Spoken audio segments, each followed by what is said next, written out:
오늘은 여러분들께 기대어 살다라는 제목으로 말씀을 나누도록 하겠습니다. 20세기 복음주의 진영에서 최고의 설교가라고 하면 존 스토트 목사님이라고 할 수 있습니다.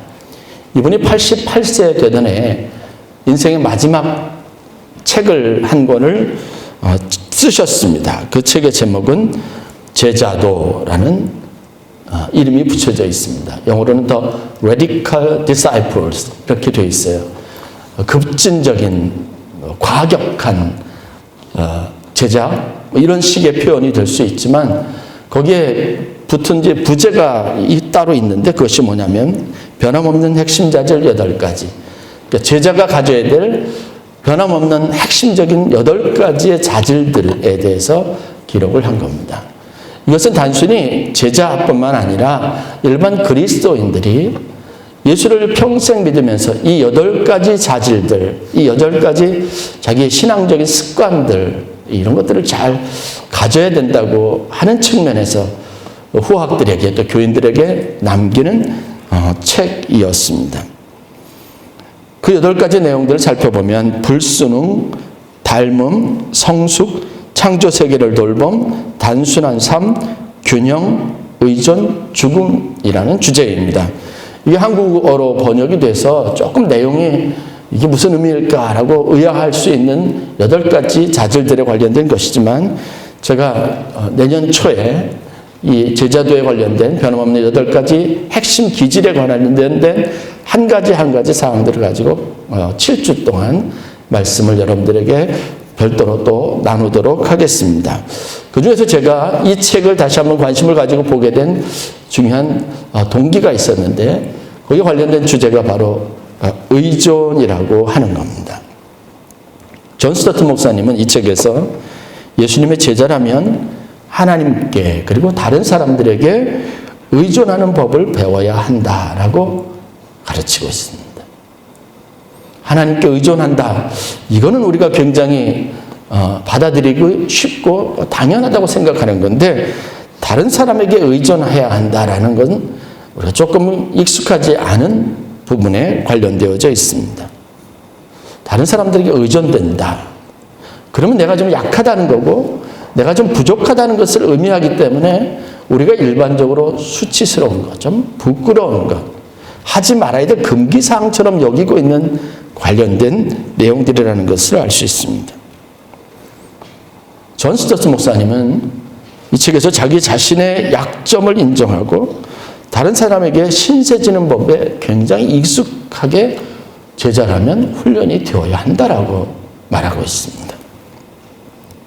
그런데 우리는 약점을 드러내지 말라, 다른 사람한테 책 잡힐 거리를 주지 말라라고 하는 가르침을 많이 받아왔습니다. 신앙이 좋은 사람이면 좋은 사람일수록 다른 사람들에게 우리가 폐가 되거나 다른 사람들에게 기대해서 그 사람들에게 부담을 주는 일은 절대 금기시되는 것처럼 그렇게 익숙하게 훈련을 받아왔는데 88세 노구의 이 어르신이 목사님이 그것은 그릇되었다.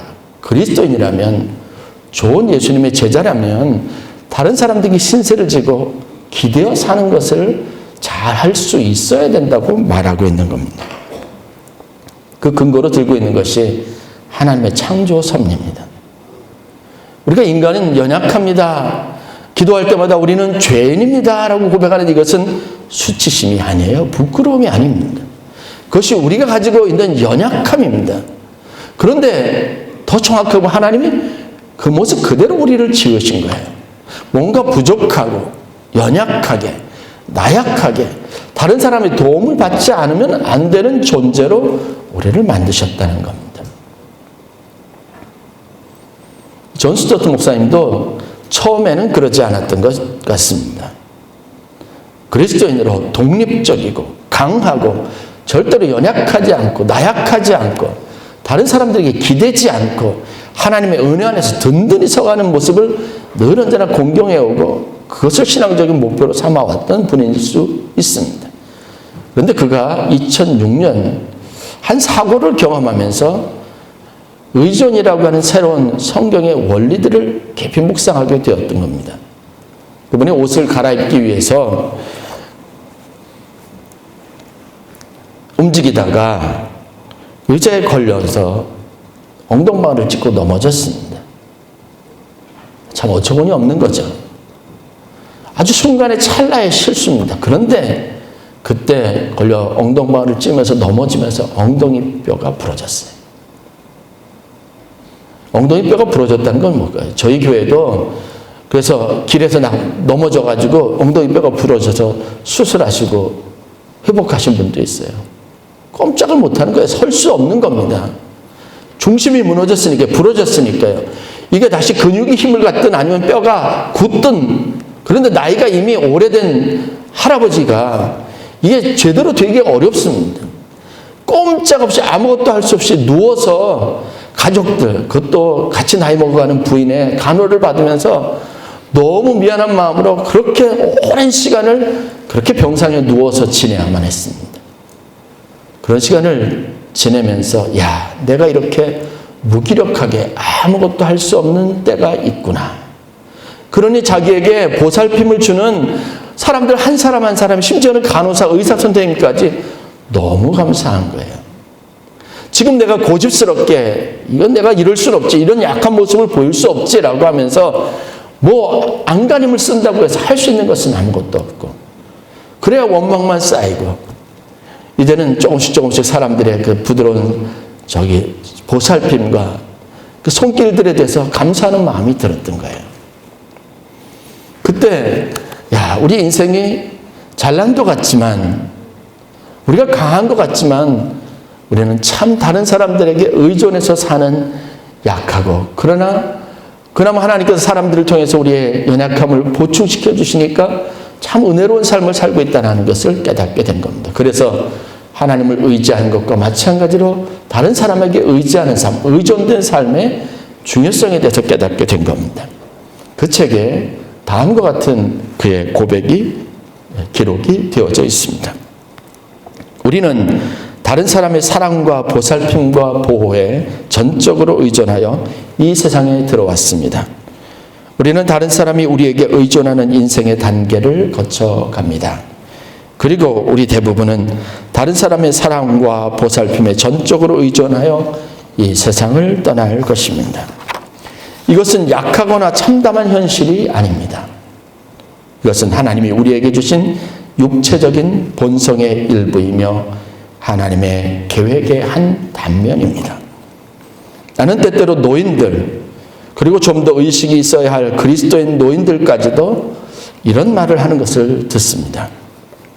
아무에게도 짐이 되지 않고 싶어요.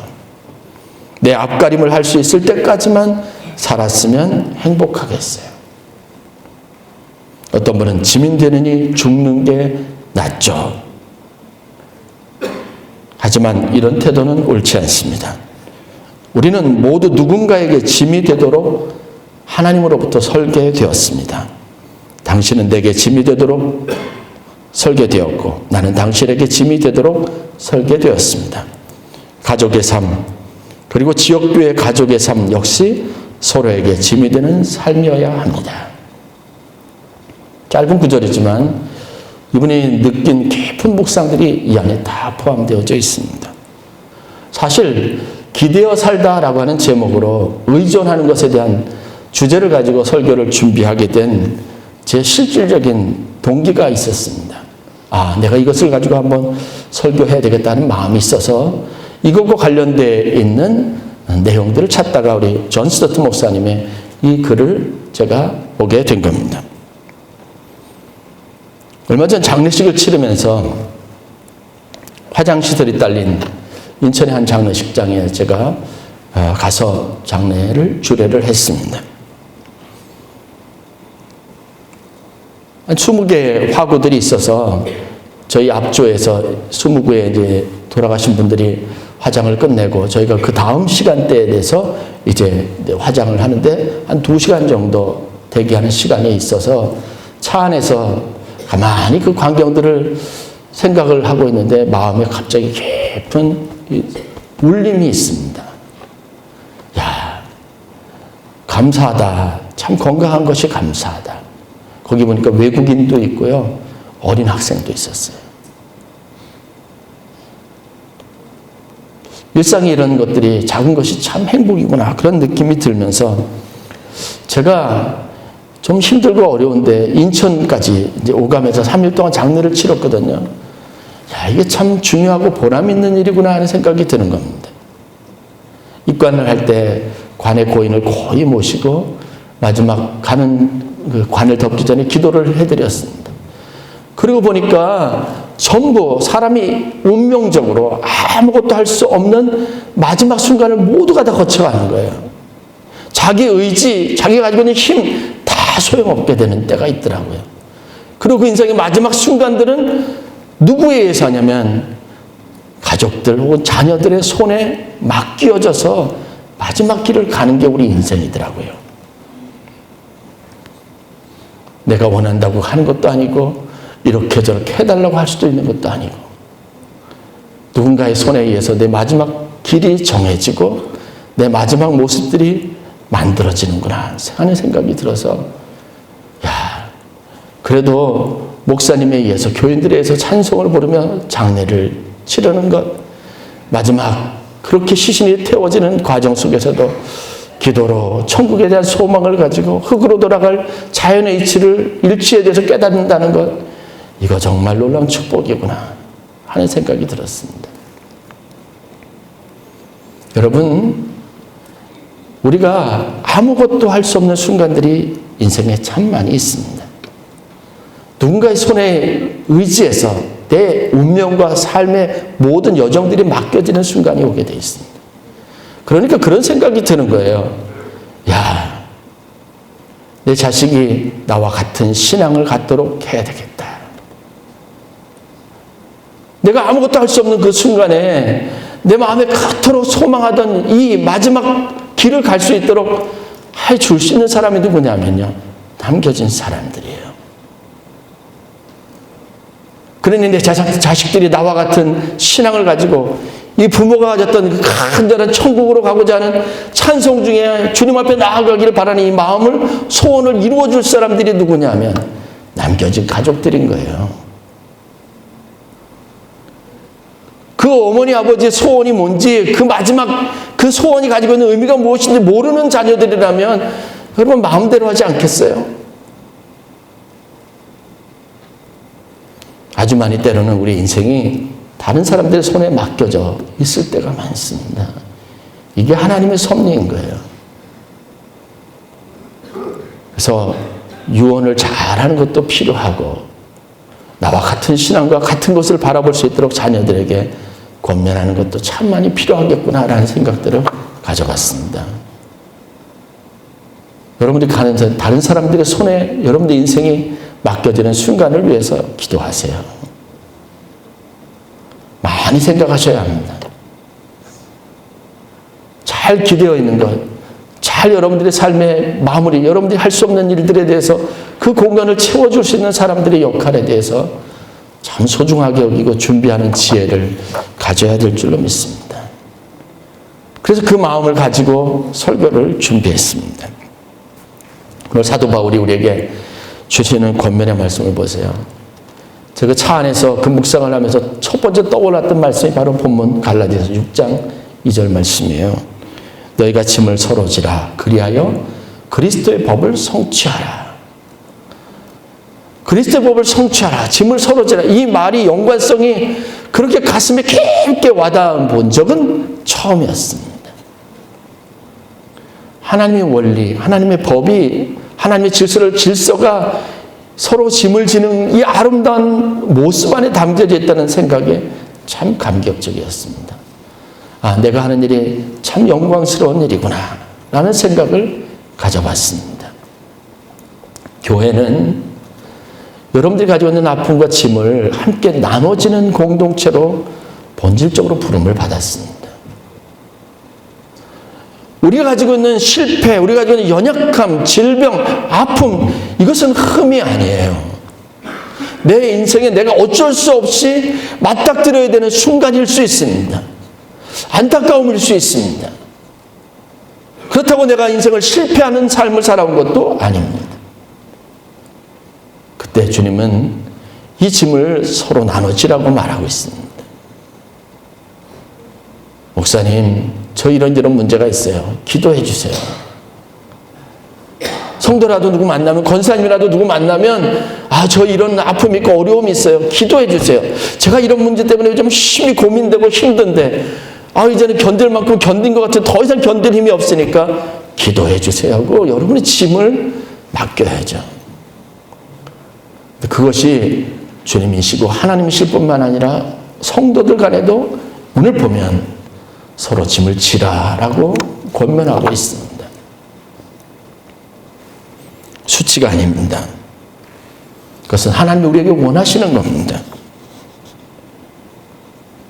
여러분, 지금 고도로 문명화되고 발전된 사회를 살아오면서 우리가 가지고 있는 보편적인 상식이 뭐예요? 다른 사람에게 폐가 되지 않고, 다른 사람들에게 불편을 끼치지 않고, 다른 사람들 성가시지 않게 하기 위해서, 깨 깔끔하고 매너 있는 사람 되기 위해서 우리가 얼마나 애쓰게 돼요. 그런데 중요한 것은, 그러면 여러분 자신에게 남는 것이 과연 무엇이냐? 저 사람도 생각해야 되고, 저 사람의 시선도 생각해야 되고, 그러다 보면 자기 혼자 너무 고독해요. 너무 외롭습니다.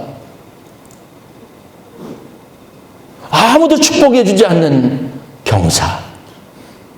다른 사람에게 폐를 끼치는 거고, 다른 사람들에게 민폐가 되는 거고, 괜히 이거, 그렇지, 자기 자괴심만 가지고 하는 일들이 너무 많아요. 그러다 보니까 남는 게 뭐예요? 고독함입니다. 고립되는 거예요. 남을 위해서 봉사도 안 하고 봉사를 받지도 않고, 그리고 깔끔하고 매너 있는 것일 수는 있습니다. 다른 사람에게 걱정거리 얹어주지 않는 일일 수 있습니다. 아니에요. 그는 자기에게도 유익되지 못하고 상대방에게도 유익되지 못합니다. 여러분 그러죠? 나한테 이야기도 안 하고 그런 일을 알리지도 않고 혼자 다 처리하면 얼마나 서운해요. 여러분, 이 기쁨은 함께 나눌 수 있고요, 슬픔도 함께 나눌 수 있는 것입니다. 그것은 하나님 우리에게 주신 운명입니다. 삶입니다. 스토트 목사님이 서구 개인주의 문명화된, 고도로 문명화된 사회, 영국에서 목회하면서 철저하게 그런 문화 속에 살면서 그간 마지막에 늦게 깨달아서, 그러면 제자가 반드시 가져야 될 핵심적인 기질이라고 말하는 게 뭔지 아십니까? 짐을 서로 지고 서로 의존하는 법을 배우는 게 인생이라고 하는 거였습니다. 나이 드셔가지고 여러분 자식들에게 폐가 된다고 생각하지 마세요. 여러분들이 할 수 없어도 누군가 여러분의 인생에 도움이 되어줘야 하는 겁니다. 그것이 하나님의 섭리예요. 만약에 그렇지 않다면 우리에게 가장 명예스러운 건 뭘까요? 자연스럽게 물리적인 나이를 먹지 않고 어느 날 갑자기 사고로 세상을 떠나는 게 제일 좋다, 제일 깨끗하다. 여러분, 이 말이 정말 가슴 아픈 얘기입니다.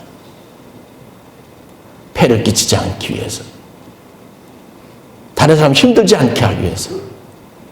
이건 불행한 거죠. 우리가 힘이 없을 때는 힘 있는 사람이 우리의 힘이 되어주는 겁니다.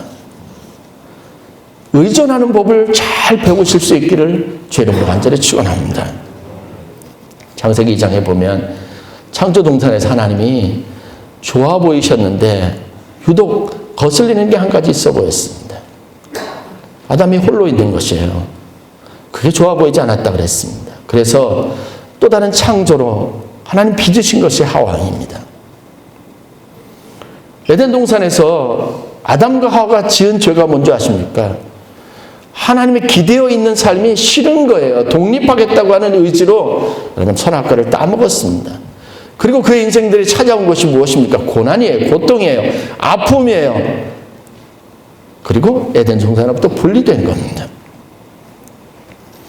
이 모든 것을 회복하시기 위해서 예수님께서 이 땅에 오신 줄 믿으시길 바랍니다. 그래서 우리에게 보여주신 것이 뭔지 아십니까? 예수님께 기대어 살라는 거예요. 여러분 너무나 잘 아는 요한복음 14장 6절 말씀, 구원의 길로 제시한 겁니다. 이 조건에 맞는 사람에게 하나님이 구원을 주신다는 거죠. 내가 곧 길이요 진리요 생명이니 나로 말미암지 않고는 아버지께로 올 자가 없느니라. 이게 어떻게 보면요, 굉장히 스트릭하고 좁은 길을 말하는 거예요. 어떤 사람은 이것에 대해서 굉장히 불만을 표출할 수도 있습니다. 왜 예수로만이에요? 성경은 분명하게 다른 천하에 구원을 얻을 만한 다른 이름, 다른 길을 준 적이 없다는 겁니다. 예수 그리스도에게 전적으로 의존되어야만, 그를 통해서만, 그분의 은혜를 통해서만 구원을 주신다고 말씀하신 겁니다. 하나님과 우리 관계의 회복, 그분께 기대어 살도록, 그게 구원이라고 말하고 있는 거죠. 불행하게도 약한 모습은 덕스럽지 못하고 그런 것들을 우리가 배웠습니다. 저도 목사가 됐을 때 선배 목사님들이 늘 하는 얘기예요. 제가 좀 아프잖아요. 그리고 힘이 들다고 얘기하면 이게 넋두리를 한 건데 그러면 안 된대요. 열심히 건강관리해야 된대요. 운동 열심히 해야 된대요. 거긴 다 좋았는데 그 다음이 문제예요. 그러면 어떻게 된다고요? 아파서 누워있으면 어떻게 된다고요? 그건 여러분들이 상상하세요. 너무 비참한 거 아니겠어요? 이것 때문에 건강관리를 해야 된대요. 아파서도 안 된대요. 몸져 누우면 안 된다는 거예요.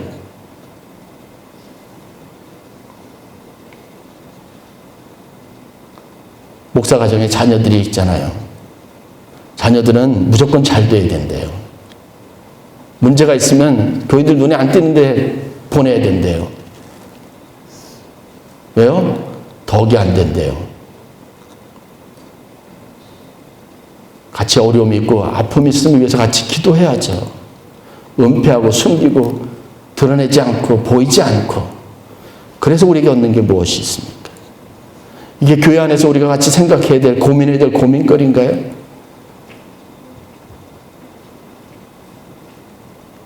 주님은 서로 짐을 지라고 말하고 있습니다.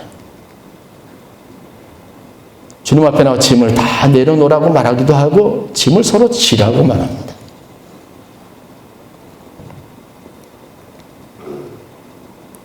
어려운 일을 가지고 같이 의논하고 같이 기도하고 이게 있어야 됩니다.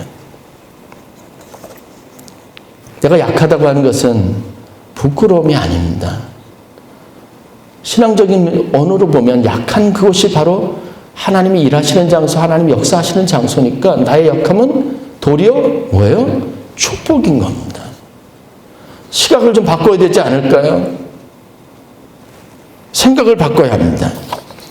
마태복음 26장 36절부터 38절에 보면 예수님의 생애에서 이건 좀 아닌 것 같은, 뺐으면 싶은, 어떻게 보면 불명예스러운 일 한 가지를 기록하고 있습니다. 바로 감람산에서 겟세마네 동산에 예수님께서 제자들과 함께 올라가서 기도하신 일입니다.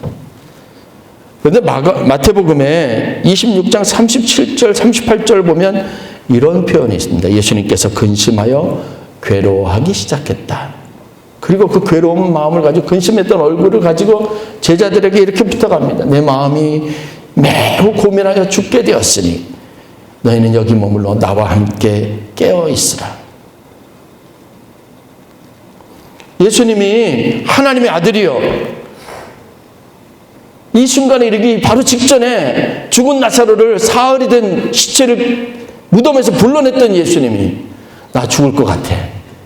그러니 제발 나랑 여기 있어서 깨워서 나를 위해서 기도해달라고 간절하게 부탁하는 장면입니다.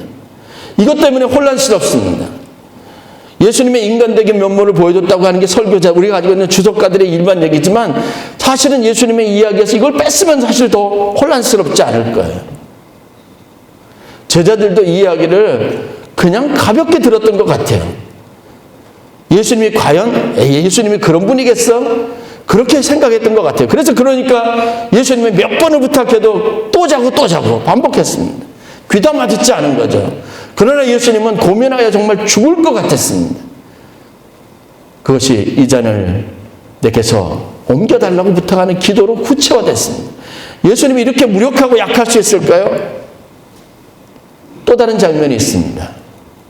잡혀서 공에 선고를 받고 바라바는 놓아지고 예수님이 옷이 찢겨지고 그리고 머리에 가시관이 올려지고 채찍을 맞으면서 비아 돌로로사 골고다 언덕길을 가는 중에 가다가 중간에 쓰러졌습니다. 기력이 없었습니다. 이러다가는요 죄인이 골고다 언덕까지 십자가에 타형을 받아야 되는데 받지도 못하게 생겼어요. 그렇다고 군인들이 여러분 그 죄수를 업고 갈까요? 그럴 수 없으니까 예수님이 지고 가고 있던 그 무거운 십자가를 대신 누구한테 지고 가야 되겠다, 지고 가게 해야 되겠다고 생각하고 예수님이 그냥 걸어가도록 계속한 거죠. 그래서 선택된 사람이 구레네 시몬입니다. 야, 예수님이요 자기 십자가도 지고 가지 못할 만큼 기력이 없고 힘이 없는 분이에요. 그걸 보이고 싶겠습니까? 사람들 앞에. 채찍이 맞을 때 당당하면 다 어디 가셨어요? 오히려 저 같았으면 이를 악물고 너희들이 아무리 그래봐라 오기를 가지고 힘을 내서 들었을 겁니다. 아니에요. 완전히 무기력했습니다. 십자가 하나 들 힘도 없었습니다. 예수님은 그 순간에도 구레네 사람 시몬에게 의존되어져 있었습니다. 기대어 있었습니다. 저는 이렇게 믿습니다. 예수님은 우리 모두의 길이고 모범이십니다.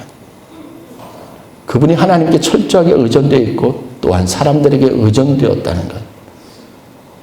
우리가 간과하지 말아야 합니다.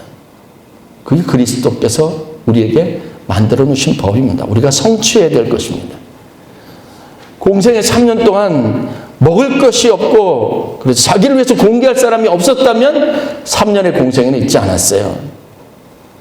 예수님은 여러 사람들과 함께 어울려서 한 끼 식사를 위해서 어린 아이가 가지고 있는 것을 그것에 의존해서 그것에 신세를 졌습니다. 전지전능하신 하나님이 애가 가지고 있는 거 하나 그거 가져다가 사람들에게 먹여야 될 이유가 있어요. 꼭 굳이 그렇게 그걸 가지고 와서 축사해야 되겠냐는 거예요. 아니죠. 예수님은 그것도 하나님 일 가운데 중요한 것이고 그런 사례들을 보였습니다. 말씀 한마디면 되는데요. 굳이 사람들이 병자를 데리고 하죠. 그 앞에까지 와야 될 이유가 어디 있겠어요. 그러나 예수님은 그것을 믿음이라고 소중하게 여기시고 칭찬하셨습니다. 믿음이 없이는 하나님께 갈 수 없어요. 믿음이 없이는 여러분 다른 사람에게 의존할 수도 없습니다.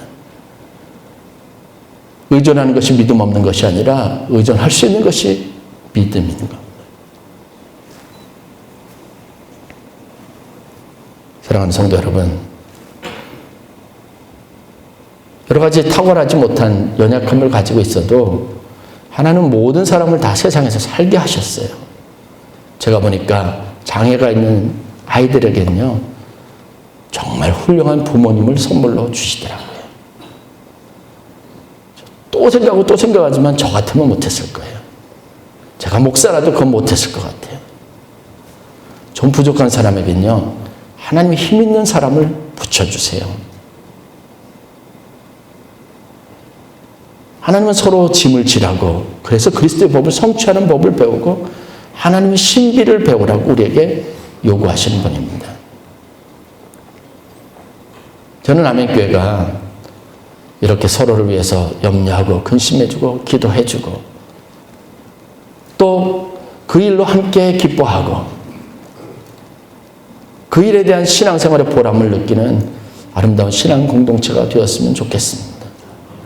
주님은 그것을 위해서 이 땅에 오셔야 될 이유가 있었고 그것을 통해서 사람들에게 희망이라는 것, 연약한 인간이, 죄 많은 인간이 세상에서 살아갈 수 있는 좋은 모범을 보여주셨습니다.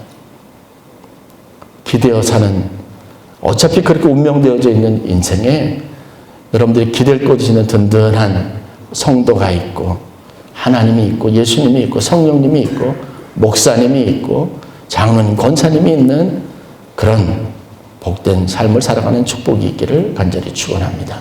기도하겠습니다.